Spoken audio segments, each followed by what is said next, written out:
J'aimais gagner des courses, j'aimais être performant. J'ai fait 2 Coupes du Monde, changer du tout au tout, ça a été vraiment très violent pour moi. Qui a fait que tu t'es dit non vas-y là c'est mon stop? Ça faisait tellement d'années que je galérais, j'ai testé plein de trucs, je suis prêt à tout pour y arriver. Bonjour à tous, j'espère que vous allez bien. On se retrouve aujourd'hui dans un format un peu différent d'habitude puisque ça va être le premier épisode d'un format qui va s'appeler Qui je suis. Donc là aujourd'hui je suis avec un invité qui s'appelle Elliot Ponchon, donc on va parler de lui juste après. Pour vous faire un peu une idée du concept, le but c'est d'interviewer des personnes qui ont un parcours, des choses à raconter et surtout des parcours différents pour en apprendre un peu plus comment elles se sont construites, comment elles ont cherché leur identité et qui elles sont aujourd'hui. Donc Elliot Ponchon, c'est une personne qui est en Master 1 actuellement avec moi en entrepreneuriat. Donc je l'ai rencontré en septembre. Il a un projet entrepreneurial qu'on parlera un peu plus tard. Et voilà, c'est un ancien sportif de haut niveau, donc j'ai trouvé assez pertinent de l'interviewer et de savoir un peu son parcours et pourquoi il en est là aujourd'hui. Donc Elliot, comment tu vas ? Bah écoute Adèle, ça va très bien. Merci de m'inviter, c'est un honneur de participer à ce premier épisode avec quelqu'un autre. Donc je suis vraiment très content d'être là. Ouais. Bah, parfait. Est-ce que tu peux me parler un peu de ton parcours, qui tu es Parle un peu de toi. Parcours, moi j'ai grandi dans la Loire, donc un département à côté de Saint-Étienne. Ok. Donc voilà, petite ville. Depuis tout petit, je fais du vélo, du coup. Donc le sport que je pratique, c'est le vélo. J'ai fait beaucoup de ce sport. En termes d'études, donc j'ai fait un lycée général. Okay. Après, je suis parti donc à l'IUT de Saint-Étienne. Donc moi j'ai des parents qui sont entrepreneurs. Okay. Du coup j'ai eu cette idée assez tôt de créer moi-même une entreprise ou en tout cas de diriger quelque chose, un projet quelconque. Mais l'entrepreneuriat c'est toujours été quelque chose de fort chez moi. Donc j'ai fait un BUT gestion des entreprises et des administrations sur Saint-Étienne. Donc pour me rapprocher un peu de ce projet-là. Et j'ai mené du coup en parallèle aussi un projet sportif. Donc j'étais sportif de haut niveau en cyclisme, donc en cyclocross.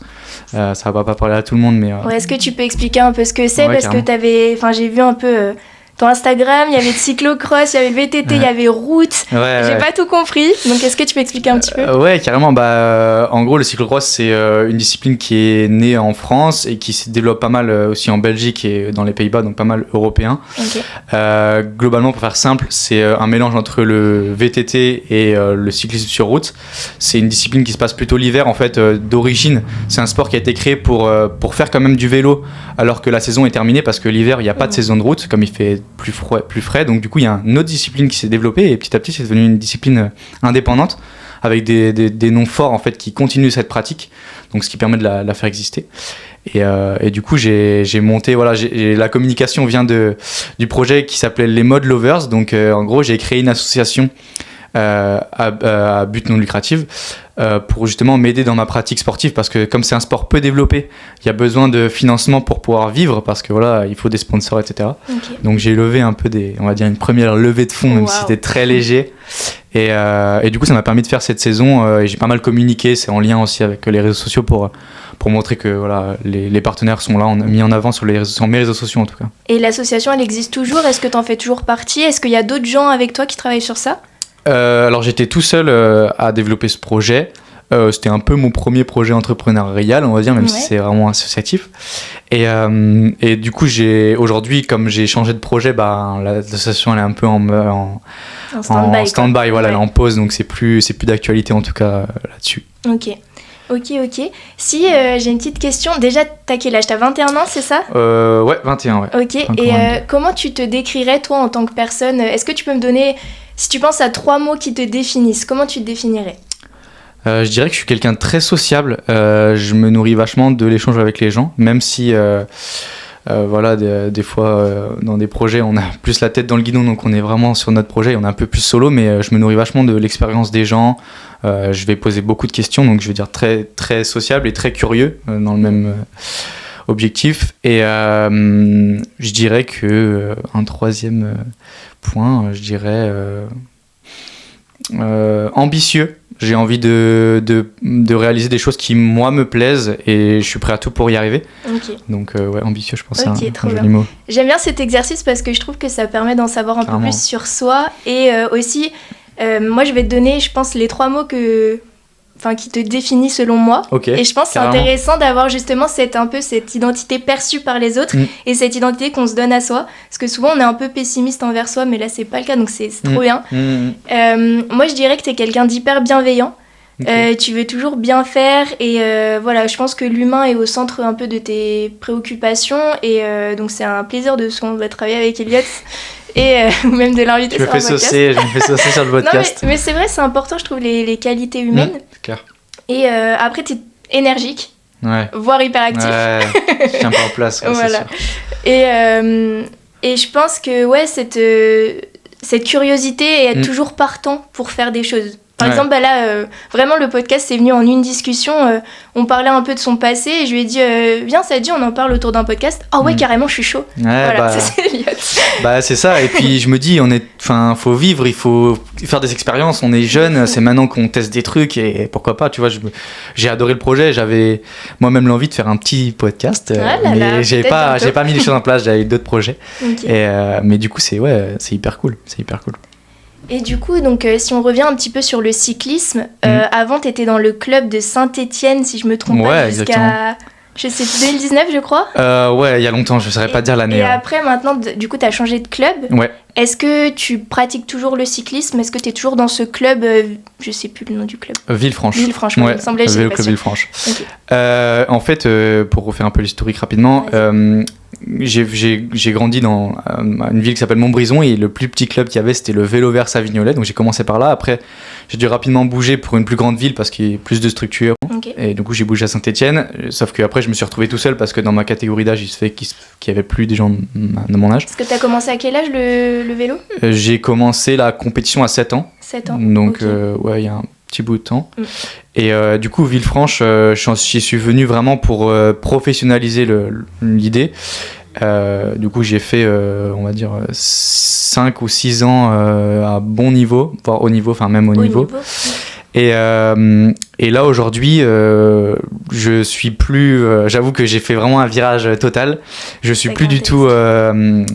dans un club, enfin en tout cas je suis toujours proche des gens avec qui j'ai pu côtoyer, mais en fait aujourd'hui j'ai plus le temps, j'ai d'autres projets que le cyclisme, donc j'ai mis un peu ça entre parenthèses. Okay. Donc la transition était assez brutale. On en parlera justement de cette transition, comment tu l'as vécue. Carrément. Et donc on en parlera un peu après. Là je voulais savoir un peu, est-ce qu'il y a des... Je sais pas, comment tu t'es construit en fait autour du sport, parce que je pense que ça a été une grosse partie de ta vie et que tu t'y es vraiment consacré à 100%. Est-ce qu'il y a des... Je sais pas, est-ce que le sport, le cyclisme a fait qui tu es aujourd'hui ? Peut-être t'as transmis certaines valeurs ou des choses des expériences, des leçons que t'as apprises grâce à ça ? Carrément. Déjà, comment je viens du vélo ? Historiquement, mes grands-parents faisaient un peu de vélo. Okay. J'ai fait pas mal de sport, j'ai testé plein de trucs. Et en fait, je suis tombé vraiment amoureux assez jeune. Et le vélo, ça a été vraiment une grosse partie de ma vie. Pendant les 6 dernières années, là, j'étais vraiment occupé par ça. Alors, j'ai fait le choix, c'était vraiment un choix, de pas aménager mes horaires quand j'étais au lycée, par exemple. Okay. Donc je faisais vraiment ça le soir, quand je faisais du 8-18, j'allais rouler à 19h, 20h, j'étais vraiment impliqué. Et le vélo, ça a été vraiment... le sport, en tout cas en général, je pense que c'est vraiment des belles valeurs. Le collectif, l'abnégation, la volonté, l'entraînement... c'est très difficile. Percer dans le sport, c'est très difficile. Bien sûr. Ça, c'est pas nouveau, mais ça m'a appris vraiment beaucoup de choses. Et c'est vrai que changer du tout au tout, ça a été vraiment très violent pour moi. Et tu avais des objectifs justement un peu plus long terme sur... est-ce que tu te voyais... C'était quoi ton objectif ? Tu te voyais sportif professionnel ou tu faisais ça vraiment pour le kiff ? Comment tu as ressenti ça ? C'est hyper intéressant ta question parce que tout réside là-dedans en fait. Au bout d'un moment, on arrive à un point où il faut qu'on ait un projet parce qu'on peut pas continuer à faire... On peut faire du plaisir. Moi, c'était pas mon cas. Je faisais vraiment de la compétition. J'aimais gagner des courses. J'aimais être performant. Ah, tu trouvais le plaisir dans ça, en fait. Exactement. Et alors, je vais y revenir. Mais en fait, ce que je voulais vraiment, c'était essayer de percer, de passer professionnel et d'en vivre. Et plus le projet avançait, et plus je voyais que j'avais pas les capacités, ou en tout cas, dans le moment qui était, j'étais pas capable, et j'avais pas l'envie de mettre l'investissement là-dedans, parce que ça faisait tellement d'années que je galérais. Et en fait, ça va être peut-être bête, peut-être de la superstition, mais j'avais beaucoup de trucs qui me freinaient au dernier moment. C'est-à-dire, je mettais beaucoup de choses en place. Typiquement, ça va être peut-être pas parler à tout le monde, mais quand il y a le Covid qui est arrivé, j'étais dans une année qui était très décisive pour moi. C'était une année où je commençais à faire un peu de l'équipe de France, tu vois, je commençais à vraiment être un peu enfin pas important, mais je veux dire faire des choses qui faire un nom, exactement. Petit à petit. Et en fait, il y a eu des claques que j'ai prises au fur et à mesure. J'ai eu des problèmes de santé, des problèmes mécaniques. J'ai eu pas mal de petits trucs qui me disaient, mais je m'obstine. Mais en fait, au bout d'un moment, j'arrive pas à avoir le remerciement. Enfin, en tout cas, c'est ça. En fait, je pense récompense. C'est compliqué de savoir se dire, bon, vas-y, faut vraiment que j'aille au bout des choses. Je continue, et se dire, non, bon, là, carrément. Stop. Et je trouve ce point de limite, hyper dur. C'est compliqué. Il est hyper dur à trouver. Et le cyclisme en particulier, le sport en général, mais le cyclisme en particulier, ça prend beaucoup de temps. C'est très long, les entraînements sont très longs, il faut passer des heures, et puis c'est tout 2 jours, la majorité c'est quand même la journée qu'on va rouler, parce que quand il fait nuit on peut moins s'entraîner, c'est plus compliqué. Et du coup j'avais plus de vie sociale, enfin c'était vraiment, c'est un choix, mais faut l'assumer, tu vas aller au bout des choses, tous les week-ends c'est pas à la maison, c'est tout le temps en déplacement, alors c'est un kiff personnel aussi, mais voilà, et ça commençait à me peser vachement. Et là, j'étais dans une année de bascule, on va dire, à partir de la saison dernière, fin août. Je me suis dit, ok, là, c'est compliqué. J'avais vraiment envie de repartir, j'avais fait les démarches. Et au final... Et au dernier moment, qu'est-ce qui a fait que tu t'es dit, non, vas-y, là, c'est mon stop? Je pourrais pas dire à un moment donné, voilà, mais pour que les gens sachent, enfin, je sais pas, mais en fait, j'avais fait les démarches justement auprès de l'université, donc j'étais inscrit à l'IAE, j'avais validé mon inscription, mais j'avais fait une demande de césure pour faire 1 an, spécialement faire que du vélo, parce que j'avais jamais fait ce pas-là, de me dire, ok, je me laisse 1 an pour faire que du cyclisme. J'avais toujours concilié les deux, cours et travail l'été pour gagner un peu d'argent, et sport en fait. Ouais, ça je sais pas comment t'as fait. Ouais, c'était hyper enrichissant, parce que t'apprends à t'organiser, alors voilà. Et je suis pas encore au top, mais non, j'ai pas eu de bascule. J'ai eu un choix à faire à bout d'un moment, parce qu'on peut pas non plus tirer la corde infiniment. Mais je dirais que c'est un tas de facteurs, et au bout d'un moment, je me suis dit non, en fait, c'est pas ce que je veux au plus profond de moi. J'ai beaucoup questionné ma famille, j'ai beaucoup questionné mes amis. Et voilà. C'est intéressant ce que tu soulèves, parce que pour te dire, il n'est pas encore sorti au moment où on tourne ce podcast, mais en gros mon 2e épisode de podcast ce sera faire le bon choix. Ok. Et du coup c'est intéressant ce que tu soulèves, de dire ok, à un moment donné je suis face à un choix que je dois faire, est-ce que je continue, est-ce que j'arrête, qu'est-ce que je fais, parce que je suppose que tu as pesé le pour et le contre un nombre incalculable de fois, que tu aies recours à ta famille, à ton entourage pour te demander ok, vous ferez quoi. Ouais, c'est une chance aussi d'avoir des gens autour de soi. Mais je voulais en parler, c'est justement l'importance de l'entourage. Ça t'a aidé dans ton parcours? Ouais, carrément. Moi j'avais, alors c'est assez drôle, mais j'avais 2 parents hyper opposés.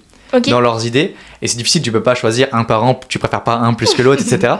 Et donc c'était vraiment à moi de faire le choix, et c'est vrai que c'était toujours difficile de faire des choix. Pour moi en tout cas, j'ai eu toujours du mal à me décider vraiment dans une direction à prendre, parce que on pèse toujours, on dit punaise je loupe ça, mais en même temps je gagne ça. Et c'est vrai que là j'ai eu de la chance d'avoir tous les avis, j'ai eu mes amis qui étaient là aussi pour m'aider, pour me conseiller. Et du coup, la famille et les amis, ça a été vraiment, on va dire, une grosse aide. Ma grand-mère, il y a eu vraiment tout le monde qui a été dans le projet, du coup, et vraiment du monde. Et du coup, je les remercie en tout cas là-dessus, mais ils m'ont vraiment aidé pour avancer en moi le chemin que je voulais vraiment suivre. Pour ton choix, et même je suppose pendant que tu faisais pendant que tu étais sportif de haut niveau, pour gérer un peu les victoires, mais aussi les échecs. Carrément. Parce qu'il y a beaucoup de fois où j'ai vu où tu étais déçu de toi, que par exemple, il y avait des problèmes un peu techniques, dans le sens où, par exemple, une pédale qui lâchait, j'ai vu que tu chutais, etc. Et tu étais frustré, il y a cette frustration à gérer. En vrai, on se rend pas compte, mais le sport, c'est une folie pour ça. Faut que les étoiles elles soient alignées et que ça marche parfaitement.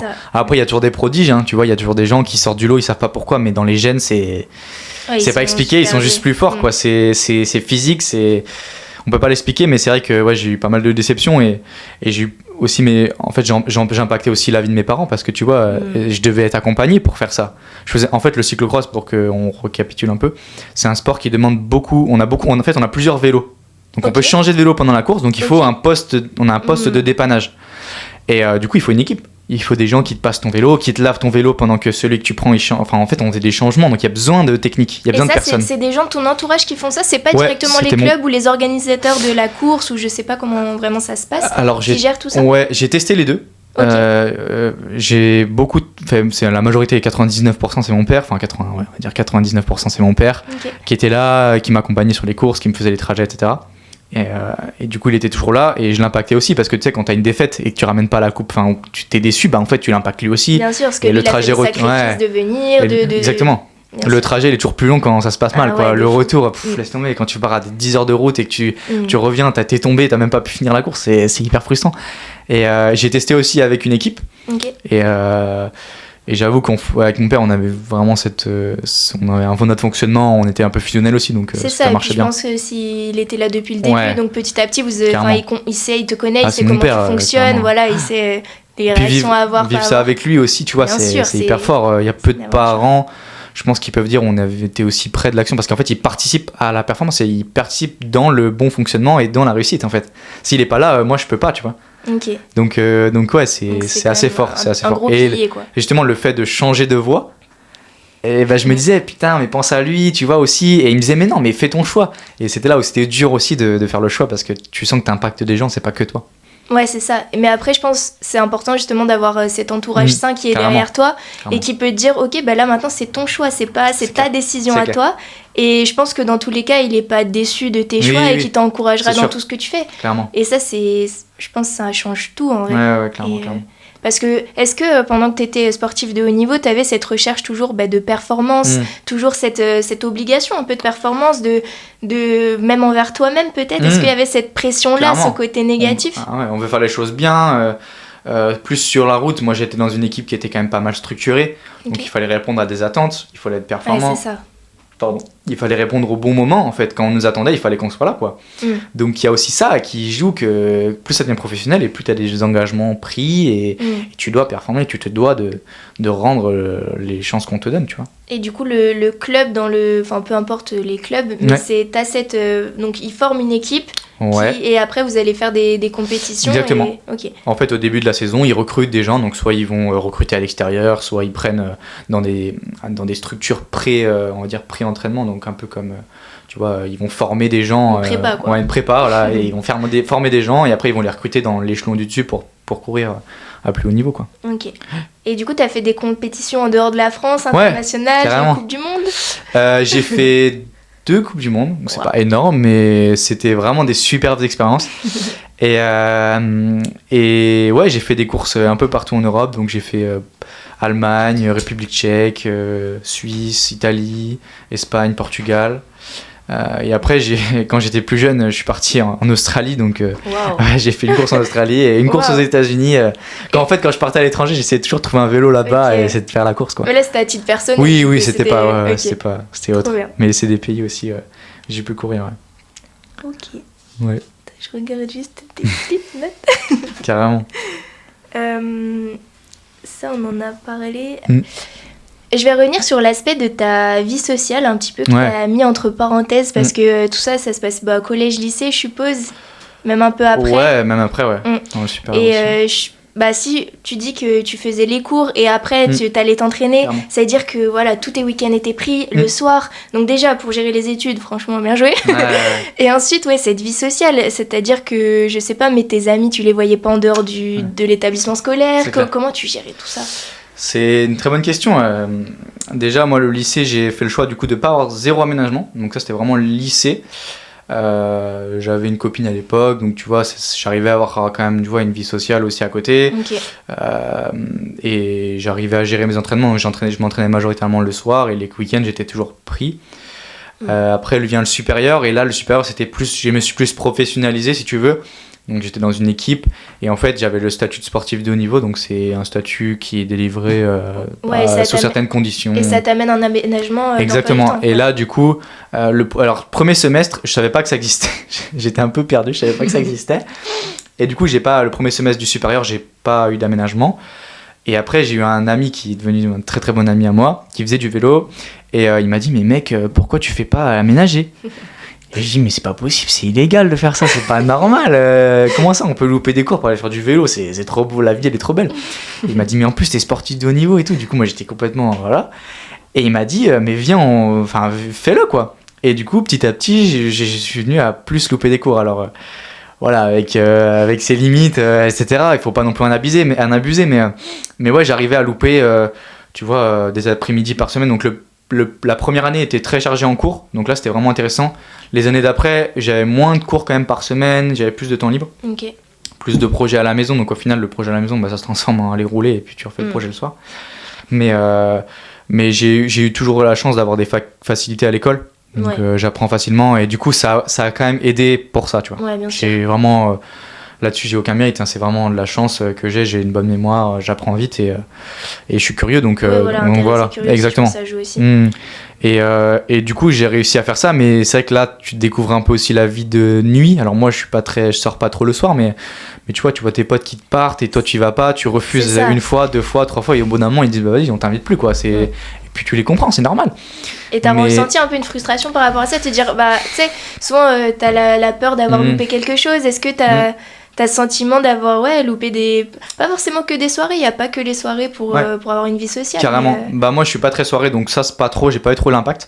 Mais c'est plus tu vois, et tes potes ils partent une semaine à l'étranger, une semaine en Italie, une semaine en Grèce, tu dis putain moi j'adore voyager en plus, donc putain, mais tu vois les cours c'est quand même kiffant parce que tu peux pas dire ça fait chier, mais en même temps tu te dis j'aimerais bien être avec eux quand même à ce moment. Mais c'est vrai que j'ai eu des amis j'ai beaucoup choisi mes amis, j'étais, on va dire, j'ai pas voulu faire beaucoup d'amis, je me suis fait quelques amis, mais des très bons amis. Et du coup j'ai cet avantage là ils savent que ils comprennent. Voilà, ils ont toujours compris et ils savent que voilà.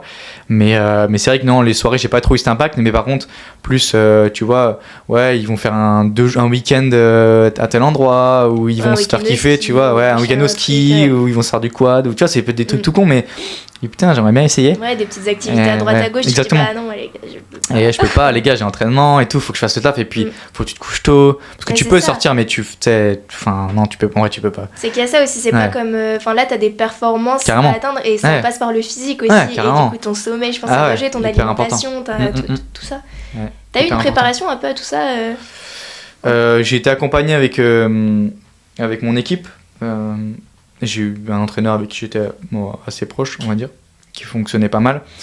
Mais j'ai pas été hyper préparé. J'ai jamais eu de régime, j'ai jamais eu de trucs hyper stricts, mais tu t'imposes quand même un minimum de rigueur et tout, donc entraînement et tout, et être sérieux dans ta nutrition quand même, bien manger la veille et 2 jours avant, etc. Enfin bref, t'as un peu des trucs à respecter, mais on avait des formations un peu au fil de l'eau, mais j'ai jamais été suivi par un nutritionniste ou quelque chose comme ça. J'ai essayé la prépa mentale, parce que le mental aussi est important. Oui. Je sais pas si tu veux en parler, mais... Non, vas-y, parle. Mental, hyper important. Dans le sport, ça se joue énormément mental. Énormément. Et c'est vrai que c'est un point qu'il fallait travailler, je pense, chez moi. Je manque de confiance, tu vois, peut-être là-dessus à travailler. Et du coup, j'ai beaucoup travaillé sur moi pour me dire que je peux y arriver. Mais moi, ce que je trouve fou dans ce que tu dis, c'est que là, peut-être que maintenant, tu as cette prise de recul un peu sur toi, mais j'ai l'impression que tu l'avais déjà à ce moment-là où tu étais sportif, en mode, par exemple, cette confiance en moi, je l'ai pas trop, vas-y, il faut que je travaille sur ça. Et ça, je trouve ça fou. Comment t'arrivais à te dire, ok, ça c'est mes points forts, ça c'est mes points faibles, comment je vais travailler dessus? Justement. Ou c'est les gens qui te le faisaient, peut-être? En fait, c'est ça, dans ta prépa mentale, moi j'avais commencé par faire ça, je sais pas si c'est une technique spéciale, mais tu commences par te dire qu'est-ce que c'est tes points forts, qu'est-ce que c'est tes points faibles. Donc tu vas te valoriser sur certains points, et sur certains points tu vas te dévaloriser plus. Et moi j'avais plus tendance à dévaloriser, à trouver des points négatifs. Et du coup j'ai essayé de travailler là-dessus. Au début j'ai commencé avec un préparateur mental, mais ça n'a pas fonctionné tant que ça, donc pour diverses raisons. Et du coup j'ai fait un peu plus en solo. Et j'ai beaucoup travaillé sur moi. J'ai fait des routines, j'ai fait des trucs un peu carrés, un peu de foufou. Et comme quoi, par exemple? Explique un peu. Sauf si tu veux pas. Non, si, carrément. En gros, pendant un temps, c'était là où j'étais le plus fort, honnêtement, en vélo. Je me suis senti vraiment le mieux dans ma peau et dans tout était top. Et ça En fait, jouait un impact sur ton... Ouais, ah ouais, non mais vraiment c'était hyper fort. J'ai fait des performances que j'aurais jamais pensé capable. Ok. Et ce qui est con avec du recul, c'est que j'ai pas continué, mais bref, ça c'est une autre histoire. Et en gros, si tu veux, j'avais par hasard mon frère un livre qui traîne dans le camping-car. Enfin bref, je tombe dessus et tout par hasard, je commence à le lire et puis je bouquine et puis je tombe vraiment en kiff. Le livre s'appelle Miracle Morning, donc je pense qu'il y en a certains qui ont entendu parler. Ouais, C'est en gros l'idée, c'est de se lever tôt le matin, donc se lever 1 heure avant ce qu'on avait prévu, ok. pour justement se prendre ce temps pour travailler sur soi. Ok. Donc ça va passer par différents exercices, méditation, renforcement musculaire, en tout cas sport, activité sportive, parce que faire du sport le matin, c'est prouvé que c'est super bon. Tu vas avoir une partie écriture, donc tu vas écrire tes ressentis, comment tu te sens en ce moment, etc. Donc tu vas travailler et puis tu vas faire une introspection, tu vas lire, tu vas dire ouais putain à ce moment-là, pourquoi j'étais pas bien comme ça. Donc partie méditation, lecture, pour toujours continuer à apprendre, apprendre des autres sur leurs enseignements, etc. Et la dernière pensée, c'était pensée positive. Donc Ok. tu te prends un temps, tu te dis aujourd'hui je vais tout casser quoi. Ok. Aujourd'hui c'est ma journée, et puis le lendemain tu te dis mais aujourd'hui je vais réussir ça, et du coup tu te fixes des objectifs, et en fait ils disent que plus tu le fais, au bout d'un certain temps en fait ça devient automatique, tu te lèves à l'heure sans ton réveil. Donc moi j'étais un peu tôt, je me levais à 5h30 tu vois, tous les matins, 5h, 5h30. Et je faisais ça même pendant les courses, donc les gars ils étaient pas trop contents dans la chambre quand on t'endormait à plusieurs, mais non, c'était vraiment, j'ai adoré cette période parce que je me sentais que je bossais, tu vois, je faisais des trucs, j'ai à 5h du matin, personne n'est levé, il y a que moi, Ouais. tu vois, T'as genre cette haute vision de la vie, tu te dis, ouais. putain, là, je suis tout seul. Et Tu te même, dis, tu putain, sais, je de suis le voir boss, les quoi. gens se réveiller petit à petit, genre, je sais pas, carrément, exactement, tu te mets à ta fenêtre, tu dis ah ouais putain, ça Le monde se s'allume. réveille, Ouais, ça réveille, genre. alors que j'étais là avant tout le monde, ouais, tu de vois. fou. Et hyper satisfaisant, je conseille à tous les gens qui regarderont ce podcast de lire le livre déjà. Franchement, il se lit facile. Et moi qui lis pas du tout. Voilà. Et après, si vous avez l'envie de travailler sur vous, n'hésitez pas. C'est vraiment un super exercice. Et du coup, t'as tenu un peu cette routine, cette préparation sur... 6 mois. Ok. Ouais, C'était à quelle période de ta vie, ça?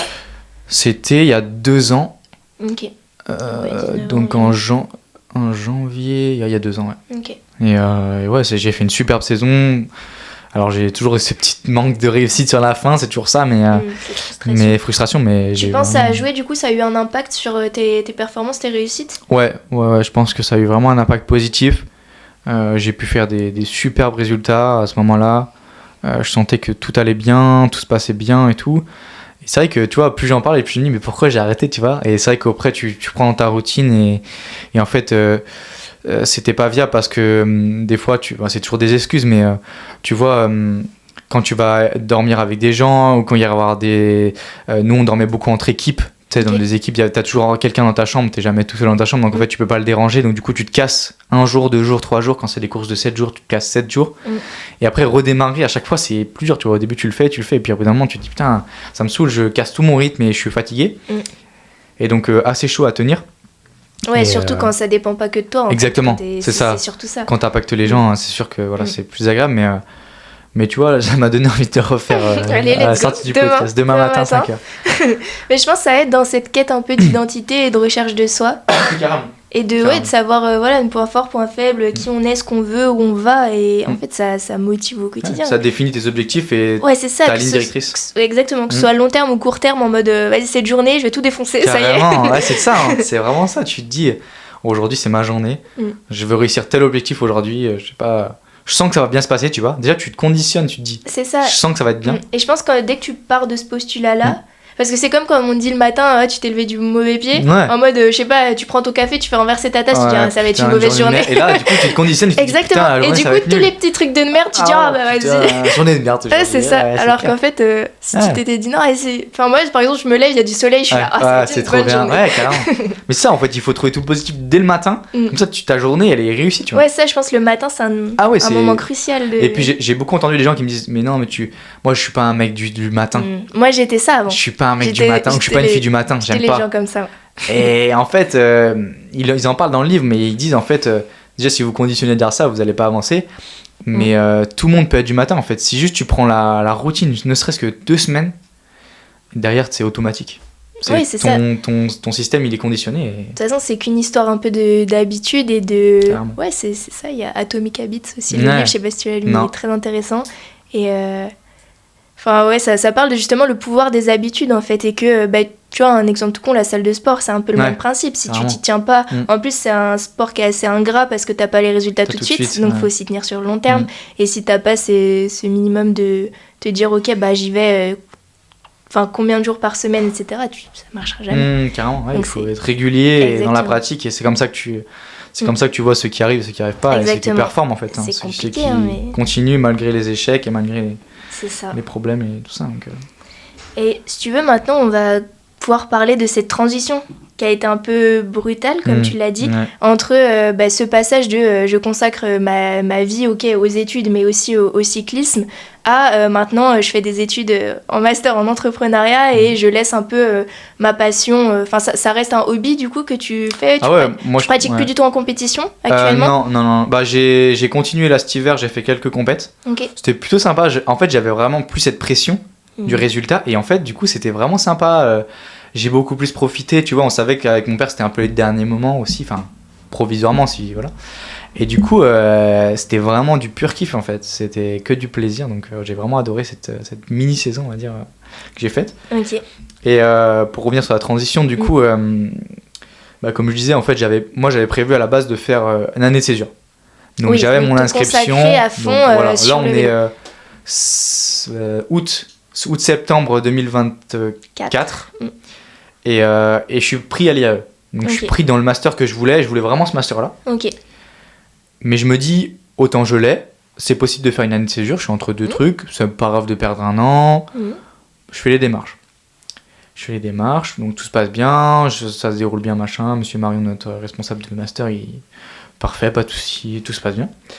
Et en fait, plus ça approche et moins j'ai envie. De faire cette année de césure. Plus ça approche et plus je redoute et plus je me mets à poser des questions. Je me dis, est-ce que c'est vraiment ce que je veux? Alors, je ne saurais pas te dire exactement qu'est-ce qui a fait, mais c'est vrai, je me dis, mais en fait, j'ai plus envie. Et puis, ça fait tellement d'années que je galère, que je me prive de ma jeunesse. Tu vois, c'était aussi ça, de se priver. Alors, mais certes, tu kiffes, mais c'est vrai que tu perds aussi beaucoup d'opportunités de passer des moments autres que le vélo. J'ai adoré ces années. Et je me dis, c'est dommage de faire ça par force. Enfin, personne ne me force. J'ai le choix, autant, voilà. J'en parle autour de moi, j'ai des avis ultra qui me disent, mais mec, il faut que tu fonces. Genre, c'est maintenant, de toute façon, que t'en fous de perdre un an, vas-y. T'as des avis nuancés un peu. Exactement, j'ai les deux côtés. Et j'ai des côtés qui me disent, mais t'as fait tellement d'années déjà, est-ce que tu penses pas que. Il y a le temps de faire autre chose, tu vois. Et c'est pas mal, c'est pas un échec. Enfin, c'est un échec en soi, peut-être, mais c'est un apprentissage. T'as appris beaucoup de trucs, t'as beaucoup grandi grâce au vélo aussi. Mais est-ce que c'est pas le moment de changer, de faire autre chose? Et puis ça trottait dans ma tête, puis j'hésitais, puis ça a été difficile, tu vois, tu t'es seul face à ton choix. Et alors il y a tellement pire, voilà, je relativise tout de suite, il y a tellement pire dans la vie, tu peux être malade, tu peux... Voilà, c'est un choix, un truc de riche, je vais dire un peu, tu vois, de privilégié. Mais ça n'empêche pas que c'est important. Voilà, pour moi, c'était important. C'est un gros choix à faire. Exactement. Et que ça t'a perturbé intérieurement, quoi. Mais tu vois, tu te dis... Enfin, moi, je suis beaucoup comme ça, genre, je me pose beaucoup de questions. Mais je me suis dit, mais vas-y, prends-toi pas la tête, quoi. Genre, c'est un choix de fou. Dans les deux cas, ça va être bien. Et du coup, j'ai commencé à faire mon chemin, mes idées, poser le pour et le contre sur un papier. Comme mes parents Prenez votre petit carnet. Votre petit papier, donc.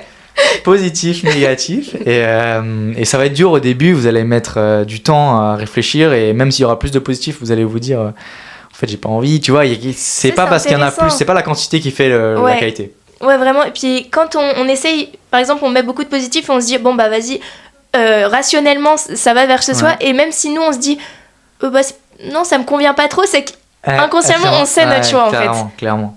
Et tu sais que tu sais que inconsciemment en fait moi je savais au bout d'un moment, alors ça va être c'est intéressant d'en parler, mais en fait inconsciemment je me disais mais en fait c'est pas la vie que je veux avoir, tu vois.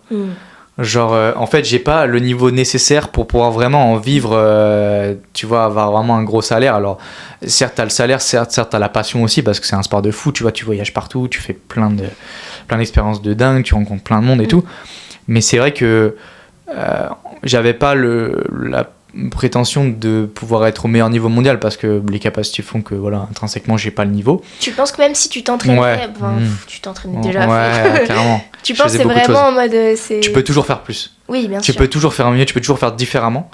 Mais en tout cas, j'étais là à me dire bon, au mieux je peux intégrer une Conti, enfin il y a différents niveaux, mais je pourrais jamais être quasiment World Tour, c'est quasiment impossible, genre voilà, en tout cas pour moi. Et du coup, tu sais, mais très sainement, tu vois, je me battais, enfin pas que je me dénigrais pas, mais j'étais réaliste. Voilà, tu sais que... J'étais réaliste dans l'idée et du coup je me disais en fait c'est pas vraiment la vie que je veux avoir parce qu'en fait même si t'es passé pro, c'est encore tellement long la route. Ouais. En fait une fois que t'es passé, mais il y a tellement de chemin à faire. En fait moindre pépin physique, c'est ciao. Moindre chute, c'est ciao. Genre t'es pas à une place d'or où tu sais on dit t'es le futur prodige, tu vois. Genre Léon Marchand demain il va se péter la jambe, bah ils vont attendre l'année prochaine tu vois, parce que c'est quand même un mec qui est vraiment au-dessus de tout le monde. Moi j'ai pas du tout cette prétention là, j'ai pas du tout le niveau et du coup c'était vraiment le délicatesse de se dire bah même si je suis passé pro, il faut quand même tellement cravacher encore pour rester au top, pour garder ma place, tu vois, et c'est toujours se remettre en question, toujours trouver faire différemment pour faire mieux.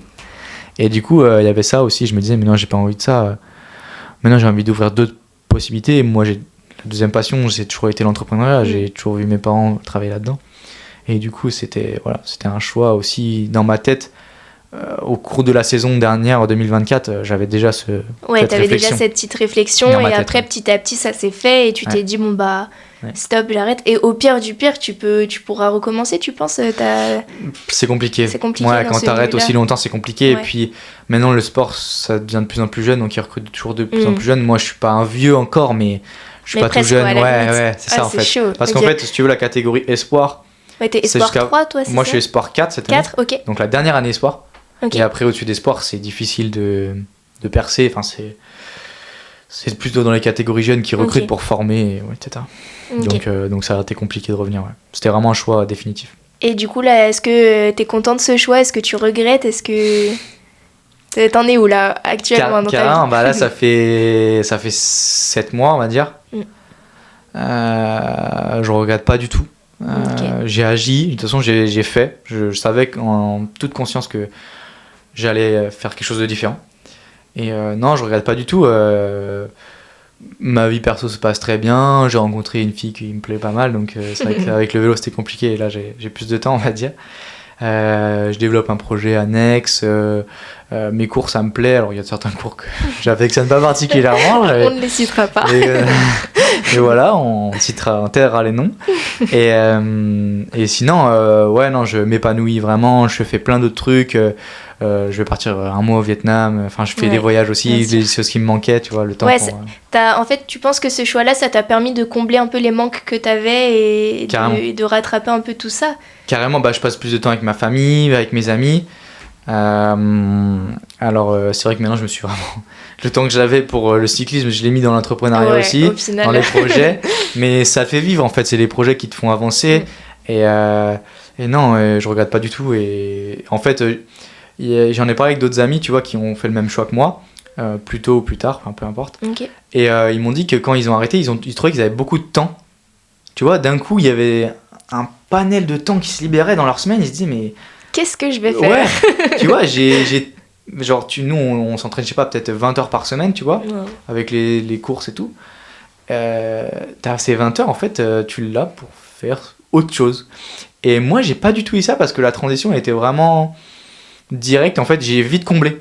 J'ai vite comblé mes semaines et en fait je me suis retrouvé sous l'eau parce que je disais oui du coup à lui qui m'invitait d'habitude. Oui, c'est ça, tu dis, c'est bon, tranquille, j'ai le temps. Ouais, je me suis dit j'ai le temps, exactement. Et du coup en fait j'ai pas eu la transition de me dire j'ai plein de temps, j'ai comblé direct, j'ai trouvé d'autres trucs à faire et du coup j'ai pas vu ce moment où tu vois t'es un peu en mode toute la journée, je sais pas quoi faire, j'ai toujours trouvé pour m'occuper différemment. Donc la transition elle s'est fait assez douce, naturellement. Ouais, naturellement, exactement.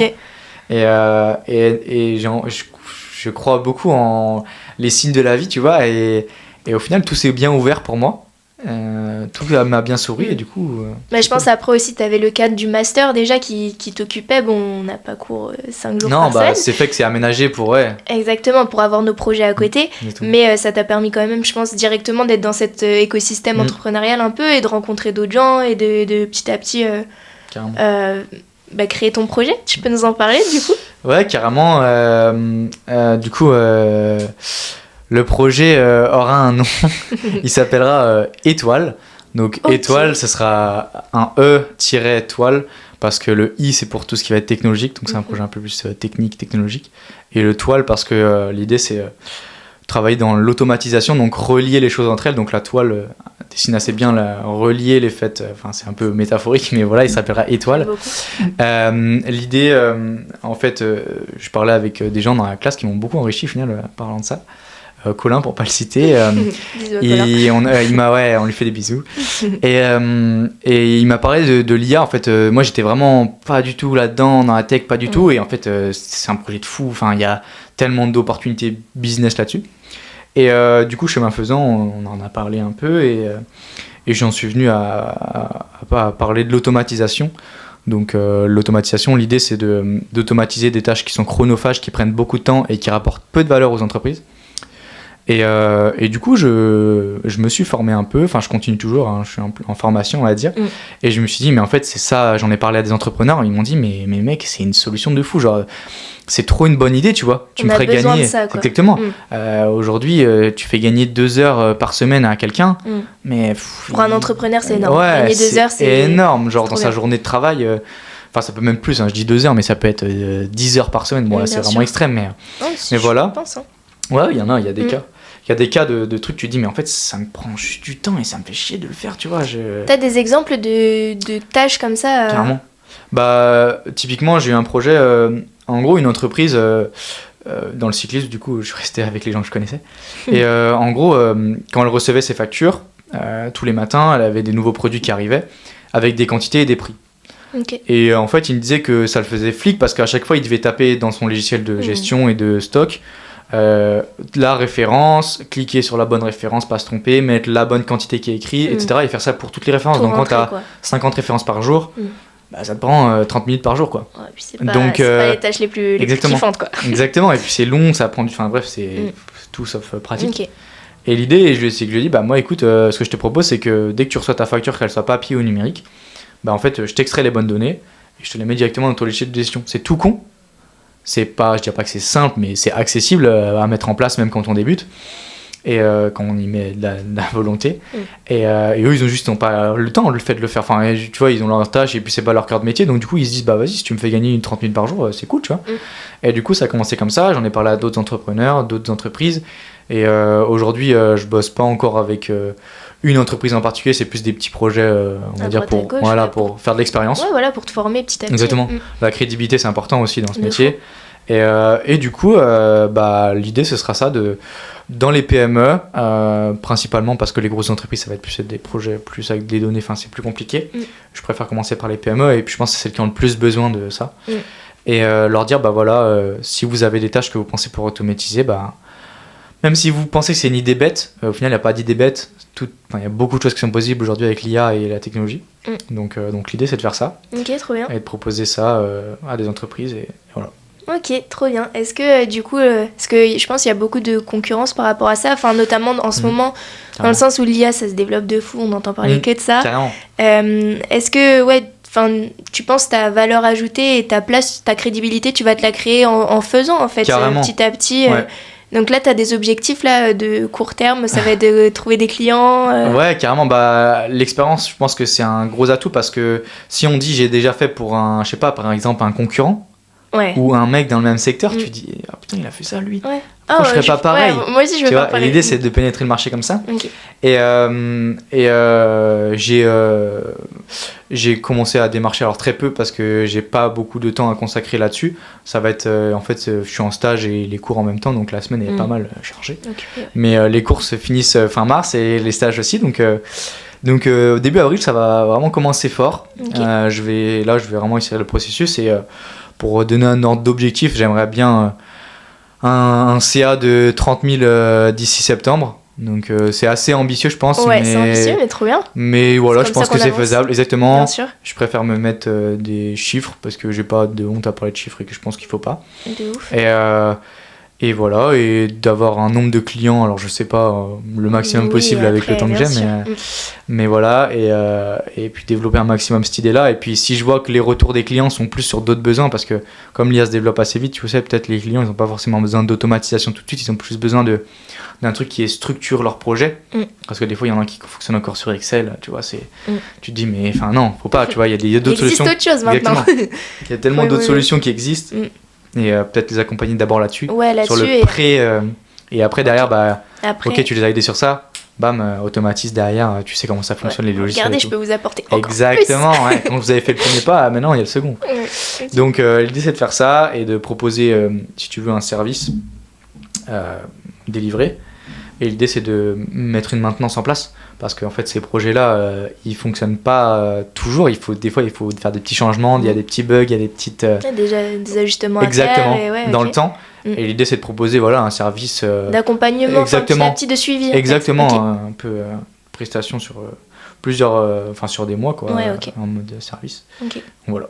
C'est ça qui est un peu différenciant parce que beaucoup aujourd'hui proposent le service et puis débrouillez-vous un peu. Ouais. Ce qui est normal parce qu'il y a beaucoup de demandes. Mm. Du coup tu peux pas traiter tout. Mm. Moi je préfère cibler et traiter sur le long terme. Ok. Et ok, trop bien. Donc il y Bon, aura une différenciation. une maintenance, voilà, c'est un peu ça je pense sur quoi je me différencie aujourd'hui. Ok. Bah, comme un peu la création de site web, il y en a, ils te créent juste le site Ouais, web, voilà. après c'est au Exactement. revoir. Et Il y en a, après, après ils te font les exactement, hébergements, les ajustements quand il y a besoin. les ajustements, Mm. si tu changes de Exactement. logo. C'est un forfait ça. en fait, moi c'est vraiment Ouais, un bien forfait sûr. derrière. Ok. Voilà. Et est-ce que, enfin souvent on dit que le sport et l'entrepreneuriat c'est lié. Il y a beaucoup de sujets quand on Carrément. parle, des thèses qui ont été faites là-dessus, etc. Est-ce que tu retrouves certaines similarités, ne serait-ce que je sais pas, les valeurs? Est-ce que tu vois un rapprochement? Est-ce que ton expérience de sportif de haut niveau elle t'aide maintenant dans ton projet? Carrément, bah déjà pour les recrutements c'est hyper valorisé. Mhm. Le fait d'être sportif, ça ouvre plein de portes. Ok. Parce que en fait ça apporte tellement de valeur et tellement de bienfaits, je veux dire. Déjà ça t'apprend à avoir la dalle, tu vois. Quand tu te mets vraiment une idée en tête, ton entraînement, tu le fais pour la course en fait. Tu Ouais, te mets un mindset en fait de Ouais. dire je veux la perf, tu vois. Puis t'as cet objectif final. Exactement. Tu sais te fixer des objectifs, tu sais organiser un planning parce que tu vois, Mm. organiser une semaine, on a que 24 heures dans une journée. Mm. Donc, Ouais. et on doit dormir et manger. Donc Ouais. ça Chiant. prend du temps. Ça prend du temps. Dormez le moins possible. Non, mais tu vois, ça t'apprend tellement de trucs. Le travail en équipe, la collaboration, parce que dans le sport comme le cyclisme, c'est assez délicat parce qu'il y a une seule personne qui gagne, mais tu as besoin d'une équipe pour gagner. C'est hyper délicat. Et du coup, ça t'apprend l'esprit d'équipe, ça t'apprend à l'idée des équipes. Si t'es leader, bah, apprendre à gérer ta team dans une situation de stress, je veux dire, parce que C'est la ça. course, c'est hyper stimulant. Mm. La testo, elle est au max. T'es à fond, l'adrénaline. Et du coup, t'as plein de trucs, même si c'est inconscient, qui se font, tu vois, qui se font tout seuls. Ah, mais Et, ne serait-ce que gérer les émotions ouais, et de savoir Carrément. comment Le stress. le stress, comment machin va réagir Carrément. dans telle situation. Ouais, Ah bah carrément. lui ça va, je sais que ça va être cool, l'autre non pas du tout, il y a ça à gérer. C'est Carrément. important ça de connaître les gens avec qui t'es. Et puis se connaître soi-même aussi. Tu vois, le sport, ça t'apprend tellement sur toi, mais tu peux pas imaginer. Genre, tu te retrouves dans des situations, mais tu te dis, mais comment j'ai fait pour mettre aussi mal dans ma vie, tu vois. C'est ça. Alors que Bah, je kiffe, tu vois, mais c'est dur. Tu vois, c'est dur. ben, et... Ne serait-ce que déjà tu pousses toujours tes limites, Ouais. donc tu te testes Mm. constamment et ensuite ça s'apprend à savoir, ouais, comme tu dis, dans des situations un peu de crise, un peu de stress, Ouais, stress, ouais. qu'est-ce que... Faut agir dans l'urgence, tu vois. Exactement, qu'est-ce que je fais, comment je réagis, et ça t'apprend de fou. Ouais. Et je pense que ouais, pour ceux qui cherchent un peu à savoir qui ils sont, etc., je pense vraiment le sport, Inscrivez-vous dans un club, n'importe ouais, lequel. n'importe, que ce Trouvez un soit sport. n'importe quel Ouais, c'est sport. clair. Moi, je faisais de l'équitation. Bon, là, j'ai un peu mis de côté aussi, mais équitation à fond, football, etc. Et moi, c'est deux sports très différents. Équitation, c'est sport individuel, donc c'est toi et toi-même. C'est complémentaire au final, t'as les deux. Exactement, c'est ça que j'aime. Et le Mm. foot, bah, c'est forcément sport collectif, donc Carrément. t'apprends, comme tu dis, l'esprit d'équipe, tout ça. Carrément. Et enfin, j'ai jamais autant appris sur moi, je pense, que quand je fais du sport. Mm. Pour ça, j'adore le lier aussi à l'entrepreneuriat, parce que je trouve que c'est très lié, quoi. Voilà, comme tu dis, les valeurs. Oui, c'est sûr. En fait, tout ça, tu les retrouves dans ta gestion d'entreprise. Donc, gestion d'équipe, forcément, quand tu es plusieurs. Et ensuite, l'entrepreneuriat, que ce soit... les responsabilités aussi. L'échec. L'échec. T'es obligé, t'es confronté. T'es tout le temps confronté. Après, dans la vie, t'es confronté à l'échec, dans tous les cas. Parce que ceux qui se confrontent pas à l'échec, c'est qu'ils agissent pas et que c'est un échec en soi de pas agir. De fou. Mais ouais, ça te confronte à toi-même, en fait, à tes limites, à qu'est-ce que t'es prêt à mettre en place pour surmonter, en fait. Et ta résilience, en fait, clairement, face à l'échec. C'est un beau, qu'est-ce que... Ouais. Carrément. Mais tu vois, si je peux donner un conseil, juste, déjà, faites ce que vous aimez. Non, en vrai, faites ce que vous aimez, parce que la vie, ça passe trop vite. Et agissez, quoi. Enfin, bougez, faites des trucs. C'est maintenant. Peut-être que c'est un coup d'épée dans l'eau, mais en mode, c'est juste, ça passe, tout passe trop vite. Et on n'a pas le temps d'attendre. Et voilà, et le sport, c'est un super moyen de développer tellement de facultés, tellement de choses. Déjà, la condition physique, d'être en bonne santé, c'est tellement la plus belle richesse qu'on a, tu vois, d'être bien dans son corps. C'est la base. J'en reviens, c'est tellement la base de tout. Puis ça te donne... Après, ça joue sur plein de trucs, sur ta confiance en toi, sur tellement de choses après. Carrément, donc...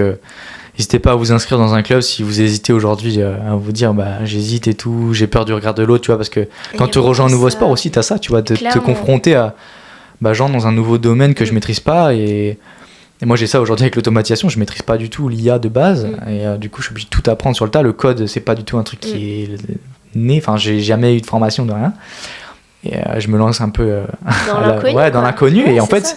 D'un coup c'est stressant, mais d'un côté c'est stressant, d'un côté c'est hyper stimulant.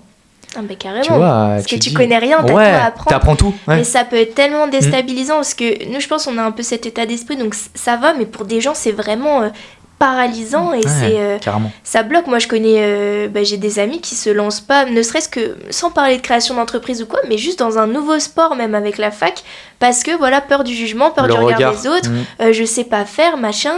Oui, forcément, ça fait peur. Enfin, je pense que toi aussi, t'as peur. Enfin, en vrai, c'est juste cette façon de gérer en fait cette peur-là, et se dire, vas-y. Moi, j'aime bien l'idée de prendre du recul tout le temps et de me dire, genre, imagine, tu vois la terre entière, vas-y, t'es rien sur cette terre. Fais ce que tu kiffes. Ok, tu te ridiculises, mais moi, je trouve qu'il n'y a rien de plus beau que les gens qui essayent. Et même, par exemple, à la salle de sport, ceux qui arrivent pas, ou alors qui sont obèses ou quoi que ce soit et qui galèrent, mais moi je trouve ça beau parce qu'ils sont là, quoi, et ils testent et ils font des choses, et ils veulent s'améliorer, et ils veulent s'améliorer. Il y a cette envie, et ok, les gens ils me jugent, ok, écoutez, jugez, qu'est-ce que moi, ça se trouve dans 10 ans je serai meilleure que vous, et puis voilà, genre, et puis il y a même pas à se comparer, tu vois, c'est même pas je serai meilleure que vous, c'est juste je serais mieux dans ma peau. Clairement, toi, tu fais pour vas-y, toi. critique, mais en fait c'est juste que t'as une lacune en toi, en fait tu t'as juste pas confiance en toi, du coup tu le répercutes sur moi. Parce que ça, tu t'es pas jaloux, mais veut dire, voilà, tu passes ton temps à critiquer les gens, enfin, bien sûr, voilà quoi. Donc faut pas écouter les jugements des autres. Il y aura toujours des gens qui vont être méchants, mais on le répète, mais il y aura toujours des jugements. Surtout en France, il y a beaucoup ce jugement de l'échec, c'est très mal vu, tu vois. Justement, on était aux États-Unis avec les cours, et l'échec là-bas c'est hyper positif, parce qu'en fait ça dit que t'as tenté. Si t'as pas échoué, c'est plus compliqué. Limite, tu te recrutes pas. Carrément, c'est plus là, alors que là c'est plus compliqué, tu vois, tu te dis j'ai échoué, putain t'es nul, t'es stigmatisé, tu vois. Et c'était mal vu. Carrément. Ouais, c'est ça qui est fou. Mais justement, le sport ça aide un peu à contrebalancer ça, et je pense que ça aide dans la vie de tous les jours, que ce soit en entrepreneuriat ou autre chose. Il n'y a pas que l'entrepreneuriat, mais ouais, ça aide au quotidien. C'est le moment de changer les choses, de faire changer les mentalités aussi. C'est pour ça que le podcast Carnet d'Adèle, abonnez-vous tous, c'est maintenant. Non, mais c'est vrai, c'est maintenant qu'il faut changer les mentalités. Ça y est, on a plus, c'est plus le temps de juger les gens. On grandit tous, et ouais, t'auras toujours des gens plus forts que toi ou moins forts que toi. Apprends des autres, apprends des anciens. J'aime beaucoup apprendre des gens qui ont de l'expérience. J'en reviens au tout début. Apprenez des autres, ils ont tellement de choses à vous apprendre. Jugez pas en fait, et juste allez vers l'autre et écoutez, ouvrez-vous et soyez curieux. Et c'est comme ça que tu vas vraiment apprendre le plus vite. c'est les erreurs des autres qui vont te faire grandir toi et pas faire les mêmes erreurs, tu vois. Ouais, exactement. Tu penses que si quelqu'un, il est un peu perdu, il sait pas forcément qui on est, même toi, je te demande pas d'y répondre, mais si je te demande qui tu es, est-ce que tu arrives à répondre? Ouais, voilà. On a la chance, on a tous un peu on a des pistes, des éléments de réponse, mais c'est une question qui peut un peu faire peur et ça mène à plein de trucs après. Qu'est-ce que je veux faire? Ça mène à d'autres sujets. Mais du coup, si tu penses que quelqu'un est un petit peu perdu ou par exemple qu'aime plein de choses, plein de sujets, qu'est-ce que tu conseillerais à cette personne-là un peu en quête de sens, quête de recherche de soi? Ouais, je lui dirais déjà... Nous inspirer des autres, forcément. Ouais, inspire-toi des autres, tente. Vaut mieux vivre avec des remords qu'avec des regrets. Et non, vraiment, juste fonce. Peut-être que ça va être con, peut-être que des fois tu vas te dire je veux pas engager trop de responsabilités, trop de temps, mais en fait si dans 50 ans tu te dis putain mais pourquoi j'ai pas fait ça, mais mec c'est hyper dur à vivre, je pense.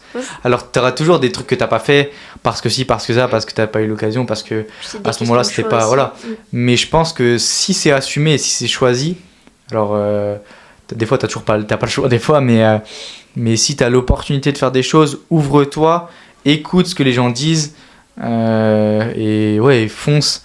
Et non, si je devais du coup me résumer, je dirais que je suis juste une petite goutte d'eau dans l'océan qui essaye de créer une vague, tu vois. Genre j'essaye de faire bouger les gens, faire bouger mon environnement, les gens qui sont autour de moi, et qu'on fasse un truc ensemble.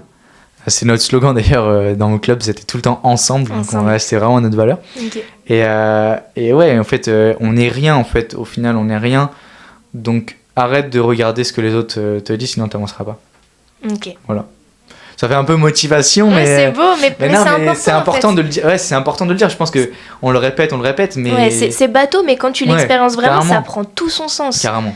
Ça prend tout son sens un peu. Et travaille sur toi. T'as toujours des trucs à apprendre. Même si tu crois que t'as maîtrisé, tu maîtrises pas tout. T'as toujours des trucs à t'enrichir de lis des livres. Je lis pas de livres, c'est ce que j'allais dire.